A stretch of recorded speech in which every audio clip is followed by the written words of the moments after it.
เรียบสู้บางโอนโกนขโมย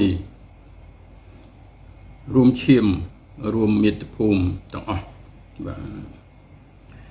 จำมันคานเปเบลียบางโอนโกนขโมยอยู่เตกับปันตายในเปได้จำกุยสมาธิให้สำลังมือรูประบอบองฮาโกสนนให้หนึ่งเอาไว้ได้ลูกบานตูนเมียนខ្ញុំក៏នឹកឃើញគំនិតនេះឡើងខ្ញុំពិតជារំភើបខ្លាំងមែនទែននៅពេលដែលប្រទេសយើងកំពុងតែត្រូវទទួលរងបាបកម្មដោយអំពើឈ្លានពានមហិច្ឆតាផ្ដេសផ្ដាស់លបឈួតលីលារបស់មជ្ឈដ្ឋានថៃមួយចំនួនហើយនឹងអ្នកមានអំណាចថៃដែលចង់បានយកទឹកដីរបស់កម្ពុជាប្រាសាទរបស់កម្ពុជាហើយធ្វើឲ្យប្រជាពលរដ្ឋទាំងពីរប្រទេសកំពុងតែរងទុក្ខវេទនាជាពលរដ្ឋស៊ីវិលកូនក្មេងស្ត្រីមានផ្ទៃពោះត្រូវរត់ចោលផ្ទះចោលសម្បែងយ៉ាងវេទនាទន្ទឹមនឹងគ្នានេះខ្ញុំក៏ពិតជារំភើបមែនទែននៅពេលដែលបានឃើញគ្រប់និន្នាការទាំងអស់បាទគ្រប់អ្នកដែលមានសកម្មភាពទាំងអស់ប្រជាពលរដ្ឋខ្មែរទាំងក្នុងទាំងក្រៅទាំងក្មេងទាំងចាស់ទាំងស្ត្រីទាំងប្រុសនិស្សិតបញ្ញវន្តគ្រប់ជាន់ថ្នាក់បានរួមគ្នាម្នាក់ម្ដាយមួយជើងម្នាក់មួយម៉ាត់មួយកអ្នកណាដែលចេះភាសាខ្មែរច្បាស់លាស់ក៏តាមនឹងទៅអ្នកណាដែលចេះភាសាអង់គ្លេសក៏តាមនឹងទៅផលិតមាតិការឿងវីដេអូផ្សព្វផ្សាយដើម្បីបញ្យលគ្នាយើងផងជាប្រវត្តិខ្មែរខ្លួនឯងផងហើយច្បាមទៅមជ្ឈដ្ឋានអន្តរជាតិផងខ្ញុំគិតថាមិនដែលពេលណាមួយតាំងពីខ្ញុំកើតមកនិយាយមែនទែនទៅវា72ឆ្នាំជាងហើយខ្ញុំមិនដែលឃើញសង្គមខ្មែរមានសាមគ្គីភាពរឹងមាំចំពោះមុខការឈ្លានពានដ៏អយុត្តិធម៌និងការសាហាវឃោរឃៅរបស់ទាហានថៃមួយចំនួននៅក្នុងន័យនេះហើយដែលខ្ញុំធ្វើវីដេអូនេះឡើងក្នុងគោលបំណងតែពីរប៉ុណ្ណោះបាទហើយស្របពេលដែលរដ្ឋាភិបាលរបស់យើងប្រមុខរដ្ឋាភិបាលរបស់យើងកំពុងតែជួបប្រជុំកំពូលជាមួយនឹងខាងភាគីថៃសម្របសម្រួលដោយអាស៊ានអាយដាមអាន់វ៉ាដែលមានការចូលរួមយ៉ាងសកម្មក្នុងការសម្របសម្រួលនេះពីភាគីអាមេរិកហើយនិងភាគីចិនផងដែរនៅកូឡាឡាំពូប្រទេសម៉ាឡេស៊ីដែលកំពុងតែកើតឡើងនៅពេលដែលខ្ញុំកំពុងតែនិយាយនេះខ្ញុំមានគំនិតតែពីរទេបាទទី1ខ្ញុំគិតថាអ្វីដែលយើងបានផលិតជាមាតិកាជាភាសាខ្មែរជាភាសាអង់គ្លេសហ្នឹងគឺល្មមគ្រប់គ្រាន់ហើយយើងនឹងកំពុងតែធ្វើតទៅទៀតបាទដើម្បីឲ្យទាំងអស់គ្នាយល់ដូចគ្នាថាព្រឹត្តិការណ៍សប្តាហ៍នេះវាកើតចេញពីអីក៏ប៉ុន្តែនៅពេលដែលខ្ញុំបានទៅជែកជាមួយមិត្តភ័ក្តិថៃទាំងបញ្ញវន្តទាំងអ្នករុស្ស៊ីពួកគាត់បានប្រាប់ខ្ញុំដោយលីងលងទឹកភ្នែកថាជាប្រវត្តិថៃជាទូទៅអត់ដឹងអីទេហើយគ្មានចង់ឲ្យកូនមកស្លាប់នៅសមរភូមិលើទឹកដីកម្ពុជាទេព្រោះវាអត់មានហេតុផលពួកគាត់យល់ថាវាមិនដឹងហេតុផលអីដែលកូនចៅគាត់ត្រូវមកស្លាប់នៅលើទឹកដីគេចង់ដណ្ដើមទឹកដីគេចង់ដណ្ដើមប្រាសាទគេវាអត់មានគាត់ថានេះជាការលោភលន់សម្មាសម័យមហិច្ឆតាឈួតផ្ដេសផ្ដាស់លបរបស់អ្នកដឹកនាំកពូលមួយចំនួនតែប៉ុណ្ណោះនៅពេលដែលខ្ញុំបានស្ដាប់ពួកគាត់ខ្ញុំក៏នឹកឃើញដល់ក្មួយដែលខ្ញុំបានស្គាល់បានឃើញតាម Facebook ខ្ញុំគិតថាបើក្មួយចេះភាសាថៃច្បាស់លាស់ក្មួយគួរតែផលិតវីដេអូមាតិកាជាភាសាថៃដែលរៀបរាប់អំពីការពិតយើងកុំពលឹះបាទ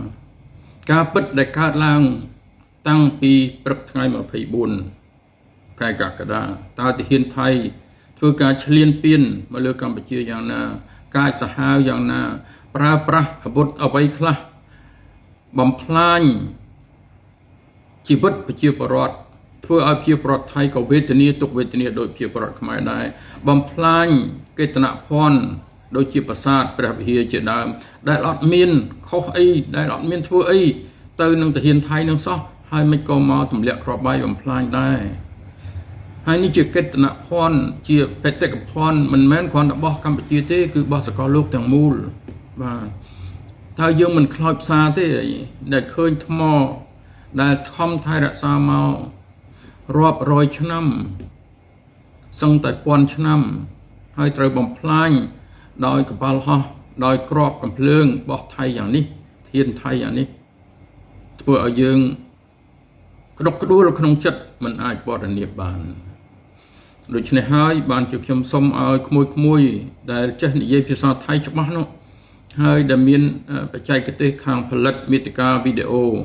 ណាសូមឲ្យក្មួយផលិតហើយនិយាយរៀបរាប់ការពិតបង្ហាញរូបភាពច្បាស់បាទបង្ហាញថ្ងៃខែច្បាស់ដើម្បីឲ្យប្រជាពលរដ្ឋថៃទាំងមូលបានដឹងថាថ្នាក់ដឹកនាំយោធារបស់គេនឹងកំពុងតែធ្វើរឿងឈួតលីលាជាមួយនឹងប្រទេសកម្ពុជាផងហើយជាមួយនឹងប្រជាពលរដ្ឋខ្លួនឯងផងដោយយកមនុស្សមកឲ្យស្លាប់ហើយយើងចង់ផ្ដាំទៅប្រជាពលរដ្ឋថៃនឹងថាថៃមិនអាចឈ្នះបានទេនៅក្នុងសង្គ្រាមនេះព្រោះទោះបីជាថៃមានអាវុធយុទ្ធភ័ណ្ឌខ្លាំងយ៉ាងណាក៏ដោយឲ្យតែប្រទេសកុំថាប្រទេសកម្ពុជាប្រទេសនៅក្នុងសកលលោកដូចជាករណីប្រជាពលរដ្ឋអ៊ុក្រែនជាដើមឲ្យតែឈ្លានពានអត់មានភាពត្រឹមត្រូវអត់មានភាពយុត្តិធម៌មិនគោរពច្បាប់អន្តរជាតិទៅជាមួយនឹងប្រទេសមួយទៀតហើយប្រទេសមួយទៀតនៅពេលដែលគេយល់ថាគេការពារខ្លួនគេដោយត្រឹមត្រូវដោយមានឧត្តមគតិជាតិគេរួបរวมគ្នាអញ្ចឹងហើយសត្រូវខ្លាំងយ៉ាងណាក៏វាយមិនបែកដែរអាវុធទំនើបយ៉ាងណាក៏មិនអាចសម្លាប់ស្មារតីជាតិនិយមហើយកភាពជាតិសាមគ្គីជាតិនេះបានដែរកុំស្រមើស្រមៃឲ្យសោះបាទនេះយើងចង់ប្រាប់អញ្ចឹងហើយខ្ញុំជឿថាប្រជាពលរដ្ឋថៃយុវជនថៃបញ្ញវន្តថៃជាទូទៅក៏យល់ដូចគ្នាចឹងដែរបាទមានតែពួកយោធាថៃមកក្តាប់តូចហ្នឹងទេដូច្នេះក្មួយធ្វើទៅរឿងហ្នឹងណាបាទហើយសូមឲ្យអ្នកជំនាញខាង IT អ្នកជំនាញបកកែខាង MMO ជួយចែករំលែកវីដេអូមាតិកាអស់ហ្នឹងជូនទៅដល់កៅអៅបេះដូងនៃជនជាតិថៃ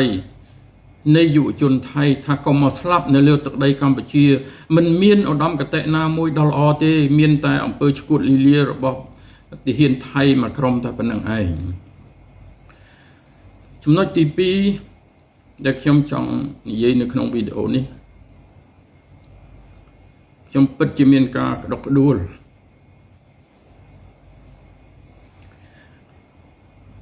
នៅពេលដែលឃើញសពទាំងទាហានថៃទាំងទាហានយើងស្លាប់ដោយគ្មាន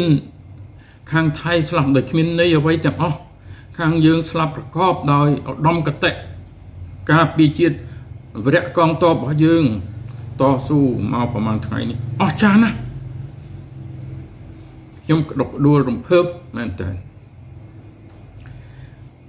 ខ្ញុំគិតថាថ្នាក់ដឹកនាំរបស់យើងជាពលរដ្ឋរបស់យើងសូមឲ្យមានសន្តិភាពតាមរយៈការឈប់បាញ់គ្នាទៅតាមសហគមន៍អន្តរជាតិស្នើសុំយើងក៏ព្រមភ្លាមហើយយើងក៏សុំមុននឹងការស្នើសុំនោះទៅទៀតដោយយើងបានស្នើទៅដេញក្រុមប្រឹក្សាសន្តិសុខអង្គការសហប្រជាជាតិសម្ដេចបវរធិបតីម៉ាណែតនឹងបានសុំទៅរួចទៅហើយមុននឹងទៅទៀតហើយពេលដែលលោកប្រធានាធិបតី Donald Trump គាត់លើកសំណើឡើងសម្ដេចបវរធិបតីក៏ឆ្លើយភ្លាមទទួលភ្លាមព្រោះអានឹងវាជាអ្វីដែលប្រជាពលរដ្ឋកម្ពុជាប្រទេសកម្ពុជាថ្នាក់ដឹកនាំកម្ពុជាចង់បានអត់មានអីពិបាកទេបាទហើយថៃធ្វើត្រឡប់ទៅសភាពការដើមយើងធ្វើបានភ្លាមយើងតែងតែប្រាប់អញ្ចឹងប៉ុន្តែយោធាថៃនេះកលិចណាស់យើងឃើញស្រាប់ហើយមិនដឹងជាប្រមាណ10ដងហើយទេម្ដងនិយាយមុខម្ដងនិយាយក្រោយម្ដងថាម្ដងថាម្ដងថាអត់បាទញ៉ាំហៀងនេះនិយាយទៅសួរមួយទៀតនិយាយអត់បាទ នាយករដ្ឋមន្ត្រីស្ដីទីថាព្រមព្រៀងហើយស្ដាប់ទាហានតិចទាហានថាអត់ទេឥឡូវមកព្រមព្រៀងវិញទៅជួបគ្នានៅក្រឡំពួរខ្ញុំមិនដែលឃើញស្អីគោអាញាធរណាក៏បាក់បែកគ្នាក៏រញ៉េរញ៉ៃប្រទេសណាដែលដឹកនាំដោយភាពរញ៉េរញ៉ៃយ៉ាងហ្នឹង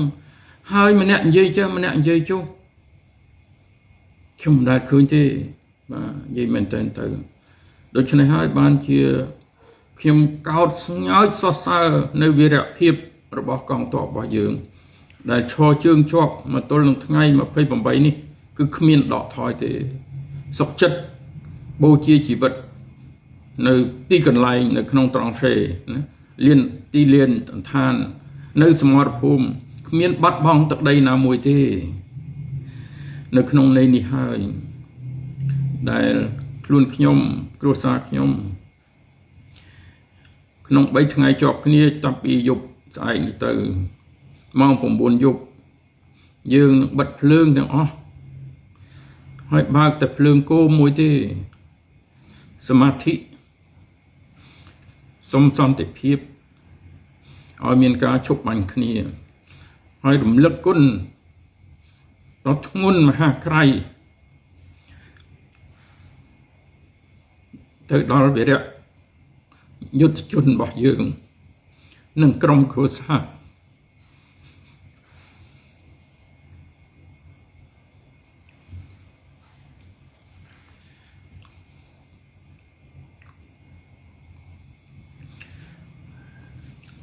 ខ្ញុំចង់ឲ្យយើងមានចលនាជាតិមួយ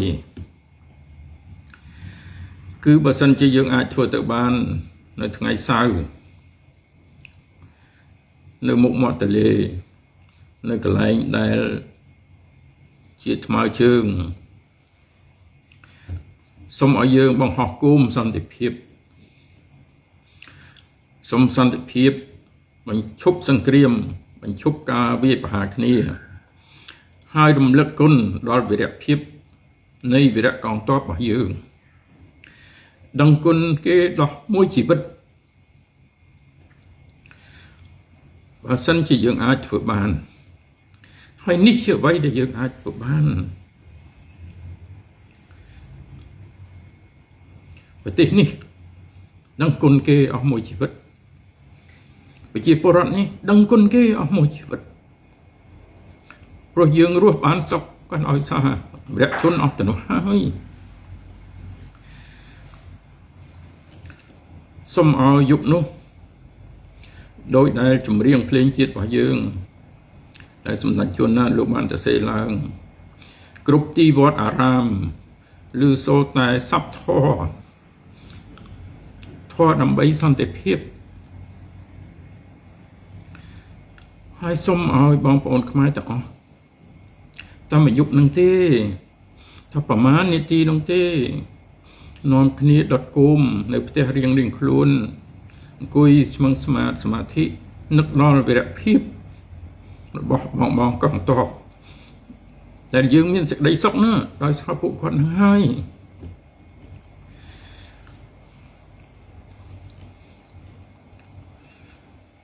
សូមឲ្យគ្រប់វត្តអារាមឬសូរតែសពធម៌សូមឲ្យ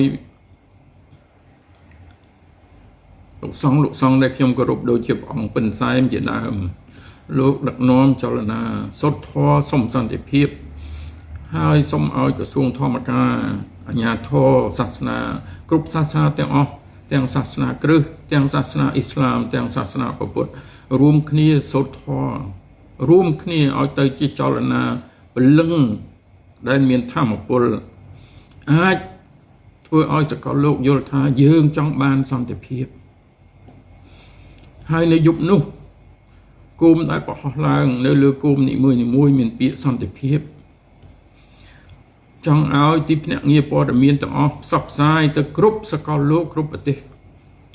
ថាប្រទេសកម្ពុជាពលរដ្ឋកម្ពុជាចង់បានសន្តិភាពមិនដូចយុទ្ធធាតុថៃដែលលមោបសង្គ្រាមនោះទេនេះជាអ្វីដែលជាគំនិតទេធ្វើបានក៏ធ្វើទៅមិនបានក៏ហីទៅឲ្យតែមាននៅក្នុងចិត្តណា គំនិតនេះដូចទេឯកសមិនចង់ឲ្យមានអ្វីដែលមកប្រឡាក់ប្រឡោះនៅភាពបរិសុទ្ធនេះទេកុំយកទៅធ្វើជាឧបករណ៍នយោបាយកុំឲ្យមានគំនិតផ្ទុយពីសាមគ្គីជាតិផ្ទុយពីឯកភាពជាតិមកធ្វើឲ្យស្រអាប់ដល់ទេឯកសនេះណាខ្ញុំសូមចិត្តនិន្នាការនយោបាយទាំងអស់មិនធ្វើក៏បានដែរតែបើធ្វើដោយសុទ្ធចិត្តចុងបញ្ចប់នេះខ្ញុំគ្រាន់តែសូមប្រាប់ថាក្នុង3យប់3ថ្ងៃស្អែកយប់ថ្ងៃពហុយប់ថ្ងៃសុក្រគ្រួសារខ្ញុំនឹងផលិតភ្លើងប្រហែលជា7នាទីពួកខ្ញុំធ្លាប់សមាធិរាល់ដងតែ7នាទីណាសមាធិបិទភ្លើងទុកតែភ្លើងគោមួយទេដើម្បីរំលឹកគុណដល់ព្រះជន្មរបស់យើងនិងដើម្បីសមាធិសុំសន្តិភាពឲ្យប្រជាពលរដ្ឋថៃនិងប្រជាពលរដ្ឋខ្មែរណាកុំឲ្យរងទុក្ខទោសតទៅទៀតដោយជនល្មោបសង្គ្រាមដែលជាថ្នាក់ដឹកនាំយោធាថៃខ្ញុំមានតែប៉ុណ្្នឹងទេហើយសូមអរគុណដោយក្តីបរិសុទ្ធដោយស្មោះជាទីបំផុតណាបងប្អូនកូនក្មួយរួមឈាមរួមមាតុភូមិអរគុណ